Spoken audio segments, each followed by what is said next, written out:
Bonjour à tous et bienvenue dans cette nouvelle vidéo, j'espère que vous allez super bien. Ils avaient été acquittés par la Cour pénale internationale en janvier 2019 et leurs restrictions de mouvement avaient été assouplies. Mais la procureure générale de la CPI avait interjeté appel en annulation de cette décision d'acquittement de Laurent Gbagbo et de Charles Blé Goudé. Ce 31 mars, les deux accusés seront situés définitivement sur leur sort. Que risquent-ils? On en parle dans cette vidéo. C'est ça, l'homme. Il marche,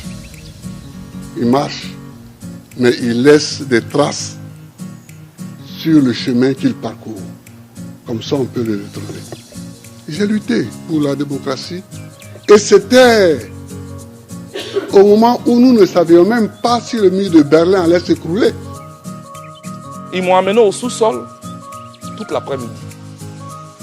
Et c'est quand nous sommes remontés que je me suis rendu compte que la chambre était d'une propreté sans pareil. Ils ont rangé des livres, ils ont rangé tout ce qu'il y avait à ranger et ils avaient un appareil photo. Ils ont commencé à me photographier. Ils me disent, il faut sourire. Et je souris. Fais comme si tu étais en train de lire. Et je lis. C'est plus tard que je me suis rendu compte que c'était une mise en scène que le ministère de l'Intérieur de mon pays venait de faire.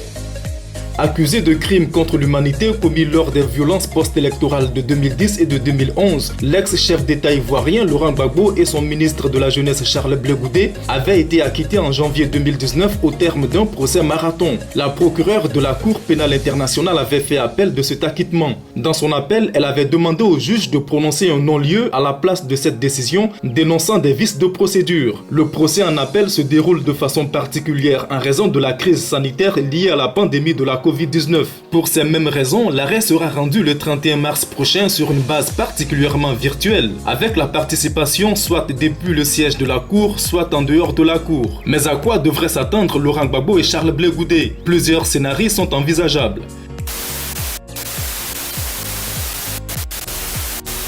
D'abord, les juges pourraient décider de confirmer leur acquittement. L'affaire serait alors définitivement close près de 10 ans après l'ouverture du dossier. Les conditions imposées à leur libération seraient alors levées. Laurent Gbagbo qui vit en Belgique et Charles Blé Goudé à La Haye pourraient retourner en Côte d'Ivoire. Ensuite, il y a le scénario de la cassation de la décision d'acquittement. Le non-lieu demandé par la procureure serait donc prononcé et par conséquent, le dossier ne serait pas définitivement clos. Les accusés ne seraient pas blanchis et la possibilité de nouvelles poursuites serait donc ouverte. Mais à côté des deux scénarios précités, un autre reste tout aussi envisageable mais très peu probable. Il s'agit de la suite ou de la reprise du procès en première instance qui s'était arrêté avant l'audition des témoins de la défense. Les partisans de l'ancien président du Front populaire ivoirien et du patron du COJEP devraient croiser les doigts afin que les 5 juges de la chambre d'appel se prononcent à l'unanimité sur le futur des deux Ivoiriens, eux qui espéraient un retour triomphal de leur leader en ce mois de mars. C'est le 24 février dernier que Asso Adou avait annoncé le retour au bercail de Laurent Gbagbo et avait procédé même à la mise en place d'un comité d'accueil. Mais ce procès en appel risque d'hypothéquer toute chance de son retour en Côte d'Ivoire. Donc aujourd'hui, ce qui va arriver, c'est extraordinaire pour les Ivoiriens. Un de leurs résistants, un de leurs patriotes a été amené, déporté, on dit qu'il vient de la bûche. Et voilà qu'il arrive. Alors le président Gbagbo m'a dit de vous dire ceci. D'abord, il vous remercie. Je vous remercie pour votre mobilisation, pour votre combat. Il s'incline devant la dépouille de tous ceux qui ont perdu la vie.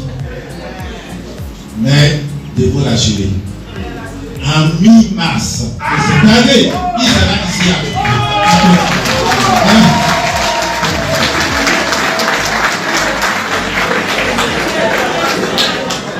Mi-mars, donc le pain est là. Préparons-nous pour que ça soit une grande fête pour toute la Côte d'Ivoire, pour toute l'Afrique. Donc je voudrais remercier toutes les personnalités qui ont accepté nous soutenir. Je voudrais remercier tous nos sympathisants, tous les Ivoiriens, les Ivoiriennes, tous les Africains, les Congolais, les Camerounais, les Gabonais, les Centrafricains, les Tchadiens qui se sont mobilisés pour que Gbagbo Laurent gagne. Il veut qu'il arrive, qu'il remporte sa paix. Je vous remercie. Merci. Merci.